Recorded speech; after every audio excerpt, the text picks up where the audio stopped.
that made me so passionate about ESOL, specifically for Leslie learners. Yeah. Okay. So previously, when you were signing up for your PhD before and you stopped and you thought, hold on a minute, I feel like I need to take some other steps before I start doing this. You've just told us the story of the steps that you took before finally signing up for that PhD. Yes. Right? I mean, it's pretty intense.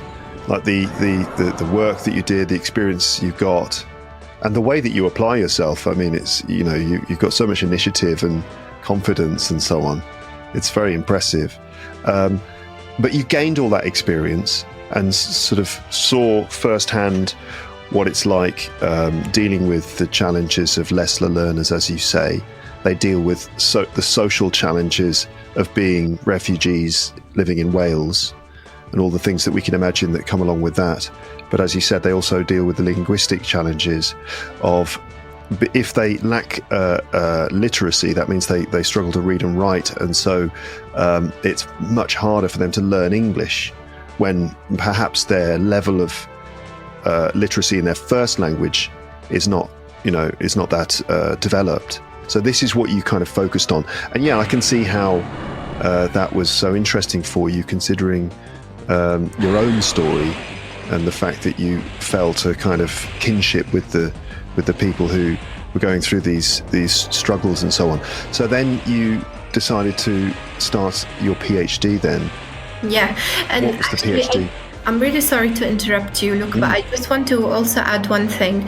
While I was doing my learning and skills coach role, an opportunity came up as a part-time ESOL lecturer in the same college in the ESOL department. So I applied for that and I got it. So I was able to, oh no, hold on, sorry. No, because in that one I got rejected.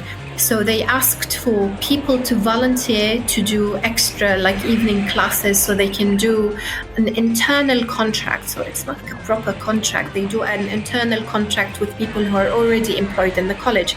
So I signed up for that and I got it. So alongside my learning and skills coach role, I was able to deliver ESOL evening classes to pre-entry ESOL students. So in these classes, I was leading the class, not supporting learners.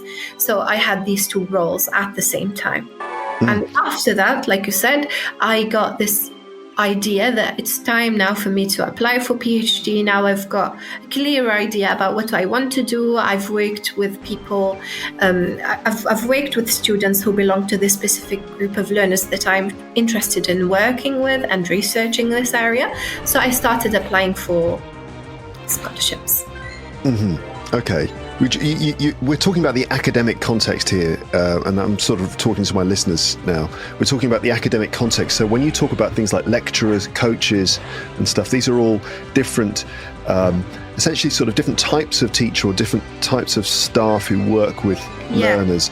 A lecturer, in my mind, is someone who stands at the front of a lecture theatre with lots of students sitting down, and they're at a podium, maybe in front of a big PowerPoint presentation or something, kind of talking while the students take notes.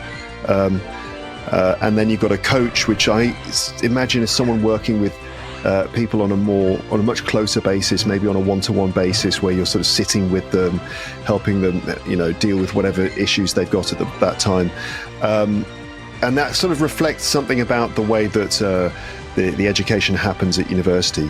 So, typically you'd have lecturers who deliver their lectures and the students take the notes, and then you'd have seminars where maybe there is a lecturer in the seminar room, and there's a lot more interaction between the students and the lecturer. So when you said that you were a lecturer, an ESOL lecturer, what exactly were you doing? Were you lecturing, or was it more like teaching in small groups? Yeah, I see what you mean. The word lecturer, like you said, gives this impression that you're lecturing in a huge auditorium and you have these PowerPoint presentation slides, etc. Yeah. Well, the job role is called really literally an ESOL lecturer, but it's more of a tutoring or teaching. So you're just teaching a classroom, you have a group of 20, 25 students and you're teaching these students. That's it. But like you said, with a coach role, you're working with students on a closer basis. So it's like one-to-one, or you're doing in-class support, but you're still focusing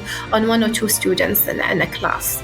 So that's the difference really between these two roles. But when I said an ESOL lecturer, like you said, it's more of a tutoring or teaching, despite having that title for the role.